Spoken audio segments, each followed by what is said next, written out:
All right, everybody. Welcome back to the channel and thank you for watching and supporting. And on this particular video, we're going to talk about something that a lot of people or a lot of video bloggers probably do not talk about. And that is, what do you do when you have went down on your motorcycle? Or you have dropped your motorcycle at a stop sign or a red light, or if you anybody like myself, I have dropped my motorcycle before in the garage. So what do you do when those different things happen? Well, the first thing that I would say is to, one, do an analysis on the reason that you dropped your bike or that you had that accident. Sometimes it is user error. Sometimes it is user error. And not only that, you got to also understand that the longer you ride, your number has a greater increase of a chance of being pulled, of dumping your bike.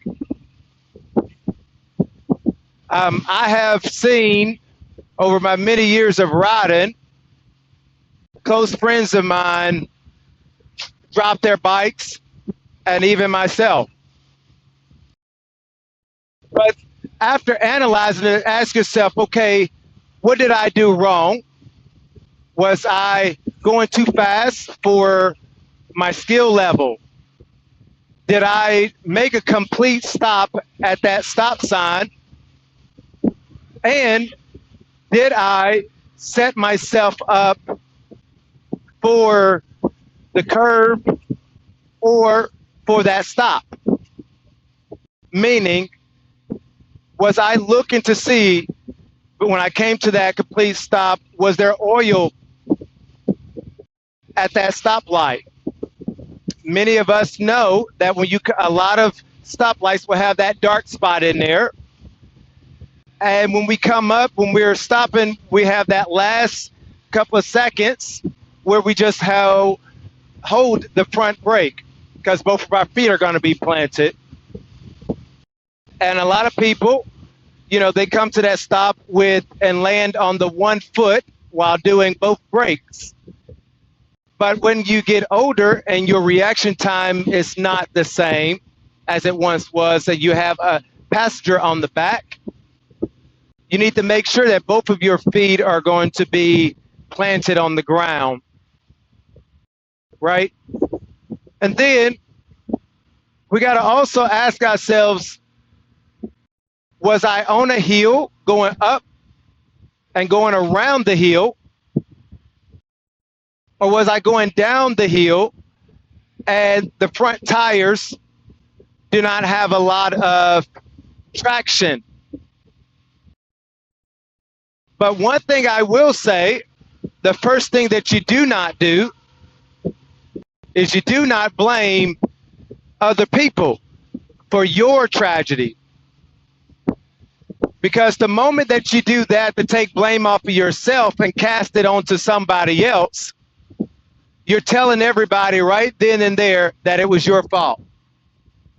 Oh, well, this person did that. Oh, well, he came over in my lane and this type of things. Those things will happen. And if you don't have any of that to fall on, when does it come back to yourself to say, okay, that was on me. I should have done X, Y, Z the better way. Now, how can we avoid dropping our bikes when we are at a stop sign or at a red light or doing slow maneuvers? That's when the majority of people, believe it or not, will drop their bike. It's slow maneuvers. Guys, you got to get out and you got to practice. You got to practice, especially us who ride two up with our girlfriends, with our wives, or whatnot, or with your partner. Your partner must also know, listen, when I'm going and doing slow maneuvers, I just need for you to be still. Don't be doing a lot of that moving and trying to lean over, shifting your weight, trying to grab something, looking down in your wallet and stuff, or your pocket, because now you're making it harder for myself to keep the bike under control during slow maneuvers. My wife knows that, listen, you do whatever you want to do back there as long as we're moving. When we're coming to a stop or whatnot, then that's everything falls on me. I need for you to be still. But the main thing is to get out and practice. Yes, you might have a lot of miles under your belt, but as you get older, those skill sets do diminish. Everything we have in our being diminish as we get older. Going down the interstate like I'm doing now is a different story when we are making or performing slow maneuvers, especially when going uphill and making a turn while going uphill, and to throw more into it, having a stop sign. So now you're throwing all that into the mix, and the best way is you practice what you want to do so that when you are in that particular situation and you have different distractions around you, such as other motorcycles, cars, traffic, etc., you can execute effectively. As I said before, you have to make sure that you know what you're going up to. Not only that, the motorcycle that you ride should be fit for you. Is the motorcycle too heavy? Does the motorcycle sit too tall for you, where when you come into a stop, you're on your tiptoes? And, and another thing, have you overloaded the motorcycle? That is a possibility. When you have your partner on the back, your wife or your girlfriend, are they doing a lot of movements while you're doing those slow maneuvers? Have you communicated to that passenger what to do when you are doing slower maneuvers and or riding in a group? A lot of things can happen when you're riding in a group, but the main person who's in control of your motorcycle, of your machine, is you. No one else. No one else is in control of it but you. That's why you ride defensively. You're watching your mirrors for that person if you have to stop in front of you for the person coming up behind you. I've been in that situation before where I had to literally move onto the side because the guy behind me, he looked down for a second, looked up and noticed that we were stopping, even though we were staggered. So I'm watching for that, and I avoided him running into the back of me and Amelia several years ago. So, practicing, going forward, knowing your machine, knowing your motorcycle, making sure your motorcycle is fit for you, especially us who ride very large motorcycles such as the Goldwing.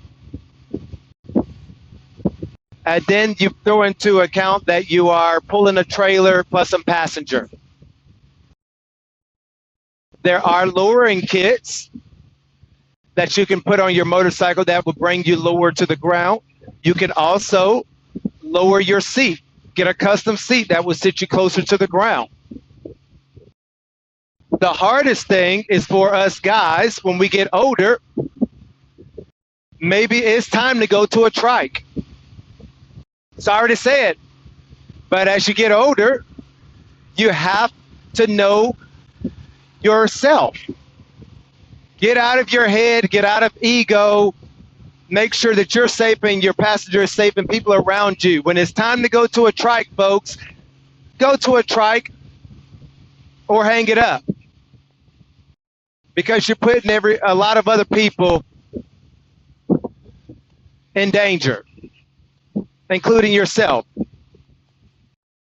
I'm 34 years old, and yes, I know people may say, well, you're saying that now. Hey, I will get on a trike right now if I like to ride as much as I say I do, and still travel and get out there with the guys and girls. Only thing stopping me would be myself. And that's crazy. And that would say more about me than anything. I love getting out there on Amelia's Can-Am. That sucker is fun. Feels like I'm riding on a Corvette, when going around the curves, especially with the suspension. If I have to trike out one of my Goldwings as I got older,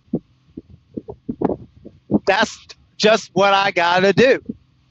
But the one thing I'm not going to do in certain situations is that if I did go down, is blame someone else before looking at the details to see whether or not I was the one that was at fault for my own accident or my own drop. Somebody out here needs to hear this. And if you have a buddy that, is out here riding and sometimes they, make you a little nervous, you got to have that conversation with them and give them the hard truth if you really care about them. So I'm going to end this video now. If there's any other pointers that you all have for someone to keep themselves safe while out here on the bike, when it comes down to dropping the bike, leave me a comment down below and help us all learn from each other.